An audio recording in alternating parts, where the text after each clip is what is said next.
This is the worst beginner bike of all time, and you need to hear me out on this one. The Honda Grom is a 125cc, and if you're jumping onto it as someone who is a new rider that understands clutch control and understands the basics of riding, it's the worst thing you can possibly buy. If you're someone who is 16 years old, or you're someone who's really struggling with clutch control and basic riding, the Grom might be for you. But if you're someone who is slightly above that level, if you're someone who passed the MSF course fairly easily, don't buy a Grom as your first bike. If you're looking to one day get a 600 or a liter bike or just a sport bike in general, the Grom is the worst thing you can buy.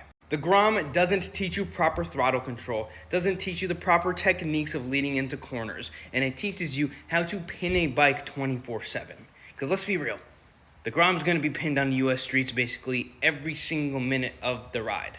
If you do that on something like a 600 and the throttle control and throttle technique you use on a bigger bike, you're not going to have a fun time.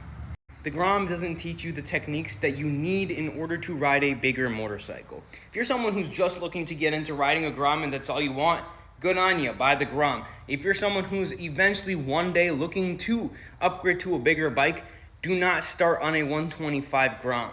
Get yourself onto a 300 if you're younger. Get yourself onto a 650 if you're a little bit older. And if you've rode dirt bikes a little bit, you can maybe get yourself onto a 600. There's people who can handle a 600 as their first bike. It comes down to respecting the machine. But that's why the Grom isn't a first good bike.